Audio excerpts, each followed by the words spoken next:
আমেরিকার ওই ফুটবল বিশ্বকাপের এই টাকা ইনকাম করে তোমার ইমানদার ভাইয়ের বুকে গুলি মারবে, গুলি মারবে, ইমানদারের রক্ত ঝরাবে তোর টাকা দিয়ে, তোর টাকা দিয়ে। একটি বিশ্বকাপ ফুটবল খেলার সাথে শুধু আব্বা এটা খেলা না, তোমার যদি কলিজা থাকে, বিবেক থাকে, তুমি খবর নিও, এই বিশ্বকাপ ফুটবল খেলার সাথে কোটি কোটি কোটি কোটি ডলারের, কোটি কোটি ডলারের মদের বিক্রি হবে।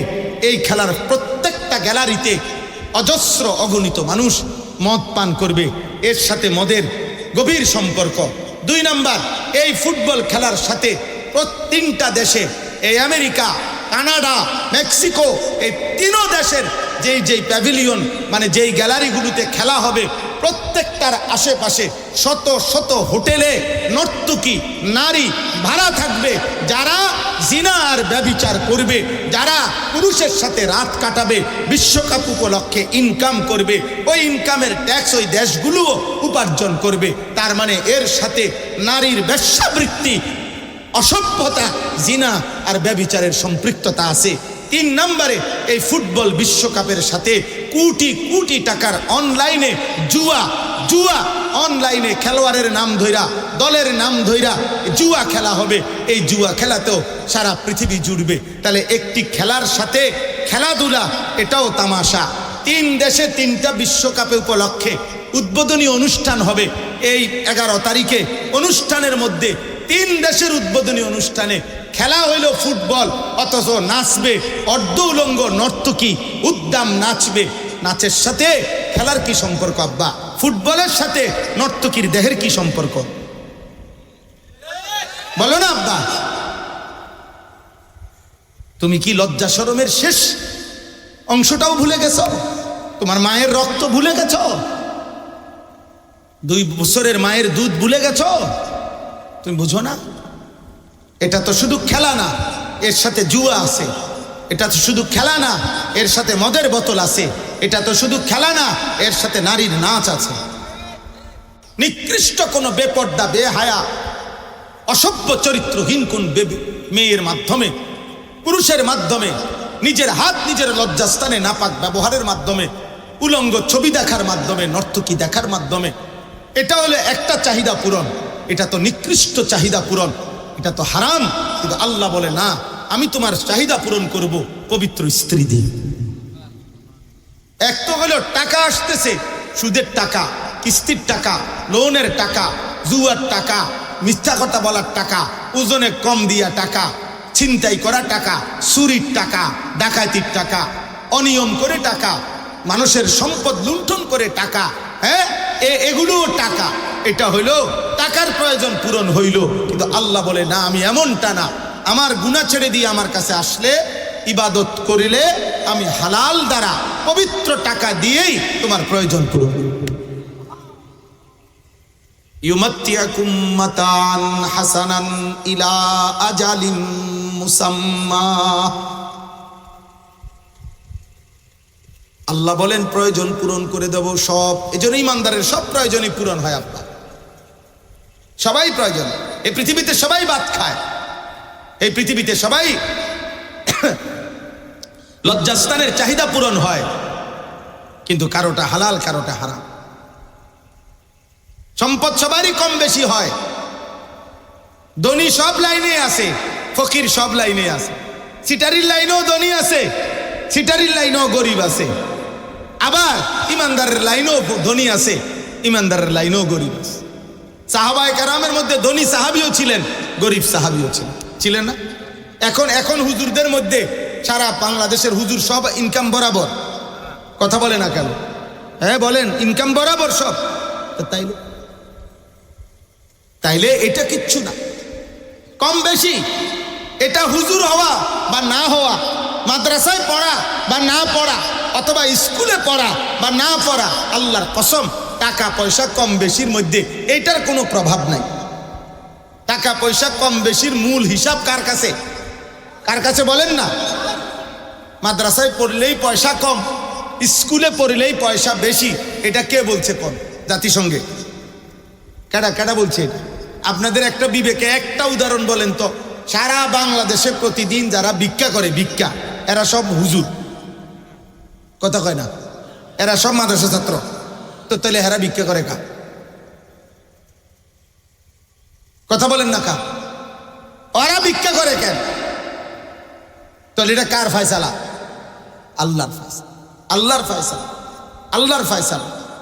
জেনারেল শিক্ষিত সবার ইনকাম বরাবর, সিএনজি ড্রাইভার সবার ইনকাম বরাবর, মুদি দোকানদার সবার ইনকাম বরাবর। কথা বলে না? তো বরাবর না কেন? হেরা তো হুজুর না। তাহলে এটা কোনো কি না? কথা না। কথা হলো রিজিক কম না বেশি এটা কার হাতে? আল্লাহ। এক মার ফুট মায় দোনোজনের লেগে দোয়া করছে কলজা দিয়া। ও একজন কোটিপতি আরেকজন ফকির, এক লগে বিদেশ। আমাগো গ্রামে দুইজন 16 বছর পরে বিদেশতে আইছে। একজনে বাড়ি গাড়ি করছে, আরেকজনে আমারে নিজে বলছে, ওই ভাই প্যান্ট যেটা পরা প্যান্ট কয়টা আরেকজনের তে হাওলাত করে আইছে। প্যান্টও ছিল না, একটা ফিন্দার প্যান্ট আরেকজনের থেকে হাওলাত করিয়া তো প্যান্ট ফিন্দে আইছে। ভাই একই একই একই কোম্পানির চাকরি করছে, এক জায়গা। এমন কেন? এমন কেন বলে? তাহলে ফায়সালা কার? তো এই জন্য আল্লাহ বলেন, বান্দা গুনাহ ছেড়ে দাও, ইবাদত করো, আমি হালাল এবং পবিত্র দিয়েই তোমার দুনিয়ার প্রয়োজন পূরণ করব। হারাম লাগবে না, হারাম লাগবে। ওয়ায়ুতি কুল্লাযী ফাদলিন ফাদলা। আর দ্বিতীয় পুরস্কার হলো, আমি আল্লাহ আখিরাতে তোমার প্রত্যেকটা নেক আমলের সর্বোচ্চ বিনিময় জান্নাত দিয়ে দিই। ওয়া ইন তাওয়াল্লাও, আর যদি, এই যে শেষ কথা, আর যদি আমি আল্লাহর কথা ফিরায় দাও, প্রত্যাখ্যান করো, ফা ইন্নী আখাফু আলাইকুম আযাবা ইয়াউমিন কাবীর। ওই প্রত্যেক যুগের নবীরা যেভাবে বলছে, আল্লাহ বলছে নবী আপনিও বলেন, হে আমার জাতি, যুগে যুগে প্রত্যেক নবীরাই বলছে কথা, আল্লাহর নাফরমানি করিলে আল্লাহর আযাব আসবে, আল্লাহর আযাব আসবে। হে আমার কওম, আমিও মুহাম্মদ, আমি সাল্লাল্লাহু আলাইহি সাল্লাম নবীও তোমাদেরকে বলছি, আমার কওম তোমরাও যদি আল্লাহর নাফরমানি করো, তো আমি আল্লাহর পক্ষ থেকে আখিরাতের, কবরের, কিয়ামতের, হাসরের ভয়ানক আযাবের ভয় করছি। তোমাদের উপরে আল্লাহর আযাব আসবে, তোমাদের উপরে আল্লাহর আযাব আসবে। নবীজি ফাতেমাকে বলছে, ফাতেমা তোমার নামাজ বিনে আমি মুহাম্মদের মেয়ে বললে তোমার আমি বাঁচাইতে পারবো না। নবীজির মেয়েকে বলছে। নবীজি তার চাচা আব্বাসকে বলছে, চাচা আমি মুহাম্মদের চাচা বললে আপনারে আমি আখিরাতে জাহান্নাম থেকে বাঁচাইতে পারবো। আপনার আমল, আপনার সেজদা আপনাকে পেশ করতে হবে, নয়তো আবু তালেবের ইমানের জন্য নবী এমন কাঁদলেন কেন? কথা বোঝেন নাই? আবু তালেব যাতে কালেমা পড়ে নবীজি এত কাঁদলেন কেন? নবীজি তো এটা বলতে পারতেন, এটা আমার স্পেশাল কোটার থেকে আমি দিয়ে দেবো, ব্যস্ত। কথা বলে না? আরে নবীর হাতে যদি এরুমে যে বিষয়টা যে তিনি যাকে মন চায় তাকে জান্নাত দিবেন, বিষয়টা এটা না। আব্বা কথা বোঝেন নাই আমার? সুপারিশ মানে জান্নাত দেওয়া না, সুপারিশ মানে আবেদন। কথা বোঝেন নাই আমার? সুপারিশ মানে কি? আবেদন মানেই হলো আরেকজন কেউ আছে যিনি অনুমোদন করবে। আবেদন করার অর্থ কি? আরেকজন কি করবে? তিনি কে? বলেন না, তিনি কে? তো মনে করেন 1 কোটি মানুষ, ধরেন কথার কথা 1 কোটি উম্মত, তো নবীজি সুপারিশ করছে 1 কোটির জন্য, যে আয় আল্লাহ আমি সুপারিশ করলাম আমার 1 কোটি উম্মতরে জান্নাত দিয়ে দেন। মনে করেন, আচ্ছা ঠিক আছে, আল্লাহ তাআলা বলল, বন্ধু আপনার উম্মতের একজন বাদে আমি সকলকেই জান্নাত দিলাম, যান আপনার সুপারিশ নিলাম, একজনকে শুধু জাহান্নাম দিলাম। আমার আব্বা আমার ভাই একজন বিবেকবান বলেন, সেই একজন যাকে জাহান্নাম দিবেন সেই নামটা যদি হয় আনিসুর রহমান, তাহলে বাকিরা জান্নাতে গেয়া আমি একজন জাহান্নামে গেলে আমার কি লাভ?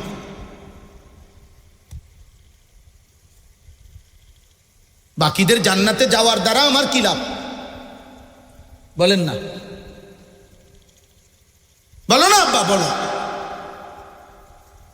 আমার দোস্ত, আমার ভাই, অতএব রাত অনেক হয়েছে, আমার প্রিয় ভাই হযরত মাওলানা শোয়াইব আহমদ আশরাফি দামাত বারাকাতুহুমুল আলিয়া, মাওলানা অনেক সুন্দর বয়ান করছে, শক্তভাবে বলছেন শুধু বাহ্যিক প্রকাশ্যে মুনাফিকের মুমিনের পরিচয় দিলে হবে না আব্বা।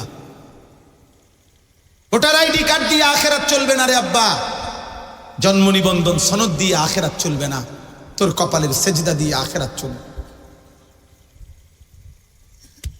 হালাল হারামের পার্থক্য দিয়ে আখেরাত, সেজদা বন্দিগির মাধ্যমে আখেরাত। এজন্য আজকে রাত গভীরে আপনাদের সবার কাছে বললাম, ছেলেরা তোমাদের কাছে বললাম, একটা ছেলেও যদি বুঝো, দয়া করে নিজেদের উপরে দয়া করো, নিজের উপরে রহম করো, নিজের উপরে রহম করো, নিজের উপরে রহম করো। কোরআনুল কারীমের মধ্যে আল্লাহ তাআলা স্পষ্ট বলছে, ওয়ালান তারদা আনকাল ইয়াহুদ ওয়ালান নাসারা হাত্তা তাত্তাবিআ মিল্লাতাহুম। আল্লাহর কসম, আল্লাহ বলছে ঈমানদার মনে রেখো, পৃথিবীর কোন ইহুদি কোন খ্রিস্টান ততক্ষণ পর্যন্ত তোমার উপরে 100% সন্তুষ্ট হবে না যতক্ষণ পর্যন্ত তুমি ধর্ম পরিবর্তন করে ইহুদি পূর্ণ না হবা, খ্রিস্টান পূর্ণ না হইবা, রঙে আর ঢঙ্গে, জামার পোশাকে, লেবাসে আর জার্সিতে, গেঞ্জিতে আর হাফ প্যান্টে, চুলে আর পোশাকে। আল্লাহর কসম, এই কোরআন ধরে বললাম, যতই তুমি রং ধরো না কেন, বেঈমান ইহুদি আর খ্রিস্টান তোমাকে আপন মনে করবে না, করবে না, করবে না, করবে না, করবে না, করবে না।